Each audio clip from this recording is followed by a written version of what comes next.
पूर्ण परमात्मा कबीर साहिब जी, सभी आत्माओं के जनक। कबीर साहिब जी कौन है? कबीर साहिब जी सर्वोच्च ईश्वर हैं। लगभग 600 वर्ष पहले वे पृथ्वी पर प्रकट हुए थे और काशी में जुलाहे की भूमिका की और कबीर दास नाम से प्रसिद्ध हुए। वे समस्त जीवात्माओं के पिता हैं। कबीर साहिब जी के प्रकट होने की लीला क्या है? कबीर साहिब जी 1398 विक्रमी संवत 1455 में काशी के लहरतारा तालाब में कमल के फूल पर अवतरित हुए। एक निःसंतान दंपत्ति नीरू और नीमा ने उन्हें वहां से उठाया और अपनी संतान के रूप में पाला। कबीर साहिब जी किस युग में अपने वास्तविक नाम से प्रकट हुए? कबीर साहिब जी भक्ति युग यानी कलयुग के दौरान 1398 में ज्येष्ठ माह की पूर्णिमा को पृथ्वी पर अपने वास्तविक नाम से प्रकट हुए थे। क्या पवित्र ग्रंथों में कबीर साहिब जी का वर्णन है? हाँ, पवित्र वेद, कुरान शरीफ, बाइबल और गुरु ग्रंथ साहिब जैसे धार्मिक ग्रंथों में कबीर साहिब जी का वर्णन मिलता है, जहां उन्हें पूर्ण परमेश्वर बताया गया है।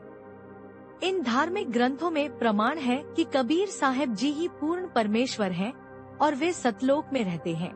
कबीर साहिब जी इतिहास में एक विवादास्पद संत और कवि के रूप में क्यों प्रसिद्ध हैं? कबीर साहब जी ने हमेशा सच्चे आध्यात्मिक ज्ञान का प्रचार किया, जिसका समर्थन हमारे सभी प्राचीन पवित्र धार्मिक ग्रंथों में मिलता है।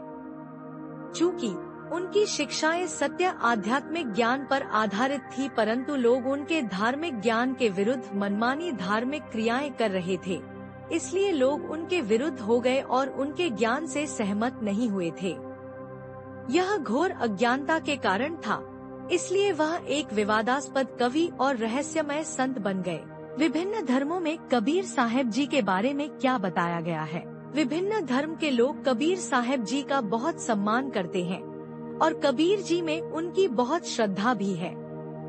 हिंदू, इस्लाम, ईसाई और सिख धर्म उन्हें एक सर्वोच्च ईश्वर के रूप में मानते हैं।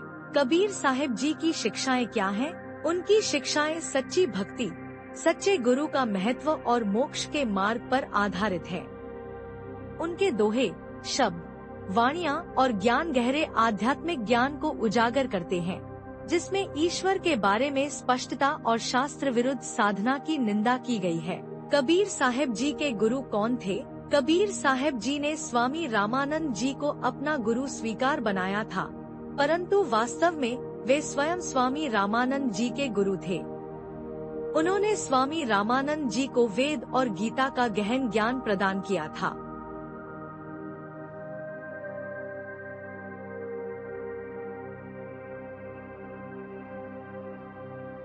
कबीर साहिब जी की मुख्य शिक्षाएं क्या थीं? उनकी मुख्य शिक्षाएं वेद और गीता के आदेशों के अनुसार पूजा, शास्त्र विरुद्ध कर्मकांड का त्याग और सच्चे मोक्ष के मार्ग पर चलने पर आधारित थी। कबीर साहिब जी की मृत्यु के बारे में क्या बताया गया है?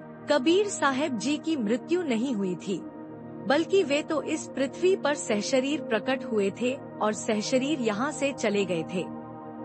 जब उनका अपने निज स्थान यानी कि सतलोक जाने का समय आया, तो वे काशी से मगहर चले गए।